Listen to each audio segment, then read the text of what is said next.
Shabbat Shalom, everyone. You know, I've expressed these sentiments before, but this morning I feel the need to really re-emphasize this very, very important truth.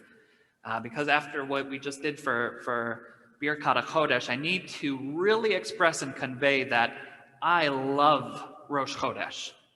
I really love Rosh Chodesh.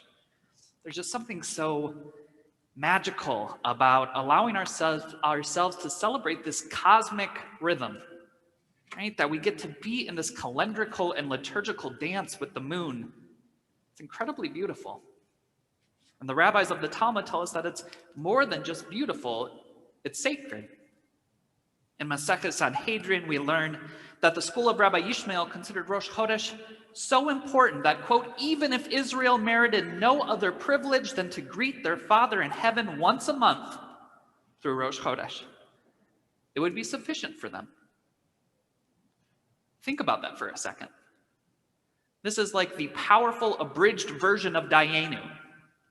If the only benefit we get from being Jewish, from observing mitzvot, from studying Torah, from living Jewish lives, is to celebrate Rosh Chodesh once a month, Dayenu, it would be enough.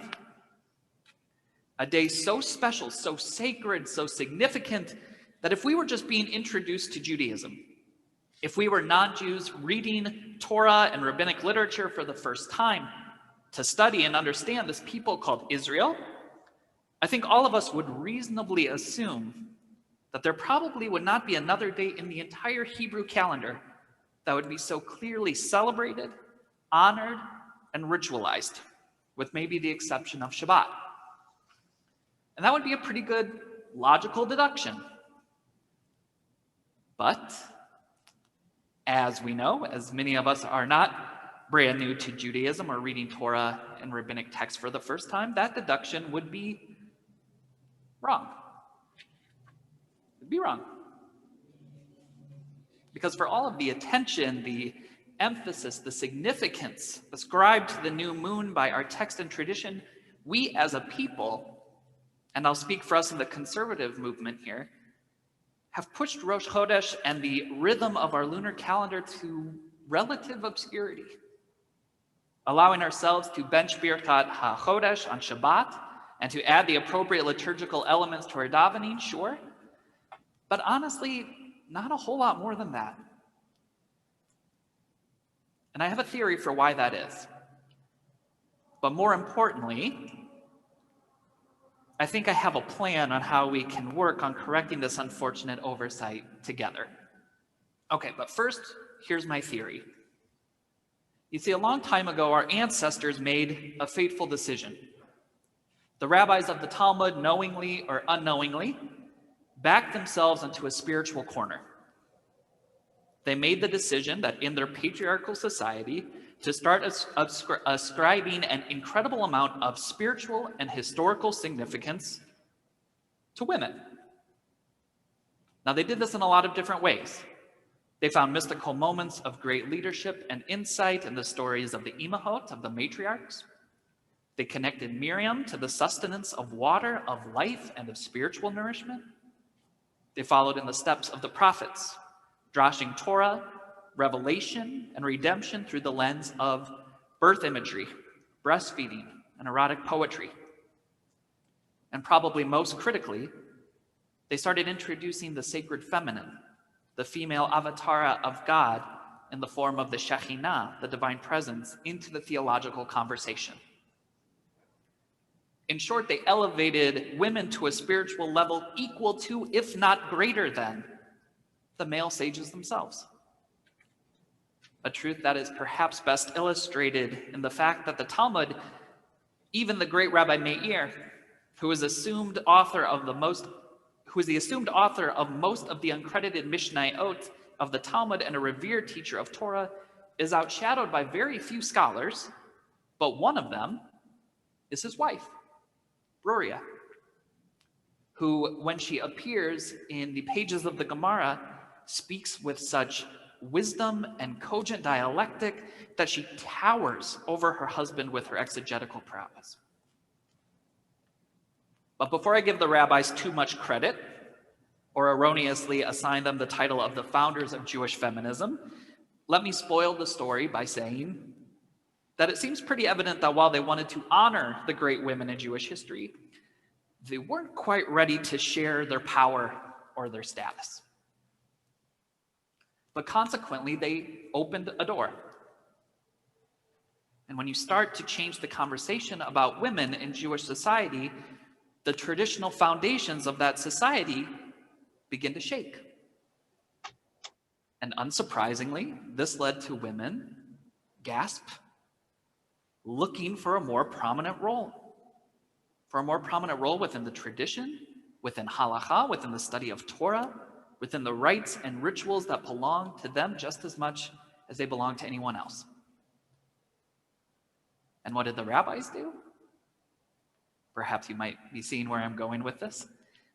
Needing some way to slow the increase of female authority and power, they took one of their favorite holidays, a day they considered the biggest treasure in all of Judaism, and they gave it to women.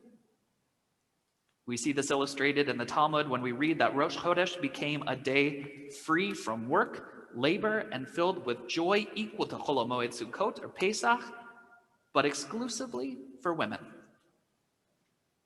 And in so doing, in this creation of Rosh Chodesh as a specifically female-focused holiday, Jewish women gained a little bit, Jewish men held on to their supremacy within the tradition, and all of us in the long term lost. We lost. We lost because the outcome of this compromise did two things. One, it silenced invaluable new voices, and two, it diminished one of the great treasures of the Jewish calendar. But let's not spend too much time there on our mistakes, because like I said, I think there's a part two here. And I think we have an incredible opportunity before us. Here's where we start. First and foremost, it's time for us not just talk the talk, but to walk the walk of Jewish feminism. Conservative Judaism has made important strides towards egalitarianism, but those words are empty if they don't come with a fundamental rethinking of how we imagine spiritual leadership. When we close our eyes, and I'll invite you to do so right now, when we close our eyes and are told to think of what we imagine a rabbi to look like, or a cantor or chazan to look like, we need to get to a place where the great majority of us don't imagine a man with a beard. I say this, of course, as a man with a beard. But just as frequently, a woman proudly and unapologetically embracing her femininity. We're not there. I say this as 1/3 of an all-male clergy in a community of Detroit that had one conservative woman rabbi in the entire metro area and now has none. None. We're not there. And just to be clear, that's not a Detroit problem. That's a conservative Judaism and an Orthodox Judaism problem. Because even in the conservative movement, it is still harder for ordained women to find jobs in the pulpit than it is for far less qualified and accomplished men. And even for men who belong to other marginalized identity groups, including men of color and gay men. We don't need to push male clergy down. That is not what I'm advocating for.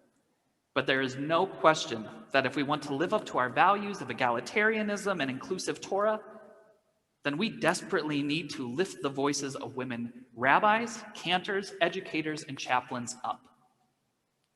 Not because it's a nice thing to do, not because it's a fair thing to do, but because there is a treasure trove of Torah beyond our dreams that we desperately need to embrace and learn from. Our sisterhood here at Shaarey Zedek is thriving. And here and around the country, many sisterhoods are the heartbeat of synagogues and temples.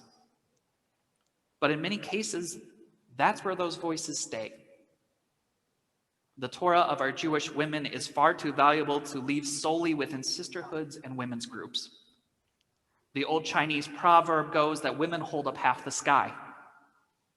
We need to get to the place where we can announce convincingly that in Judaism, women hold up half of our Torah. And that's where Rosh Chodesh comes in. Because since the days of the rabbis, but dramatically more so, over the last 50 or so years, Rosh Chodesh has been embraced by Jewish women with the kind of love, celebration, and anticipation that was originally intended for and is worthy of this beautiful holiday. Because in far too many places in Jewish life, that's all women have been given. But with the smallest piece of the pie of Torah, they've built something remarkable and deeply meaningful. Now, to my Jewish mothers and sisters, I can hear you getting a little anxious, so let me just say clearly here, I'm not asking that you let us men into your Rosh Chodesh circles, just to be clear. Because I don't think that we deserve to be part of them right now anyway. But I am challenging us, all of us, that we may learn from the fervor, from the dedication, and from the sense of pride and joy demonstrated by those circles to cherish the rhythm of our calendar. And to once again find the limitless depth and profundity of being attuned to the waxing and the waning of the moon, to feel the divine pulse that beats and keeps our annual cycle of existence alive and breathing, to fulfill the mitzvah of being cognizant of and synced with sacred time. That's it. That's my plan.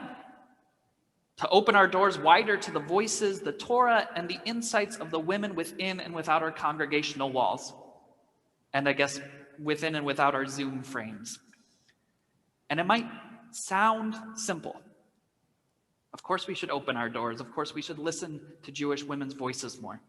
But for some reason, it's evaded us for a really long time. But listen, we've adapted to hybrid services. We've held each other up through a year of global pandemic. We've built and sustained community in the most difficult of circumstances. We are up to this task.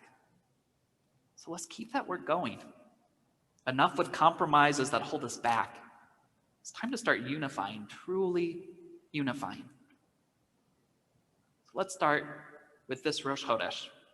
Let's start celebrating at nightfall tonight the beauty of a new month, the songs, the melodies, and wisdom of our Jewish women that they've taught us over the years. And most importantly, let's raise a glass to the limitless potential ahead. Because if we're brave enough to make room for all of us, then we'll hold up not just the sky, not just Torah, but the earth, the heavens, and all the goodness, hope, and blessings waiting to be discovered. Here's to a Shabbat of peace, of rest and joy. And here's to a new moon, a new month of courage, of strength, of wisdom, and of togetherness, of family.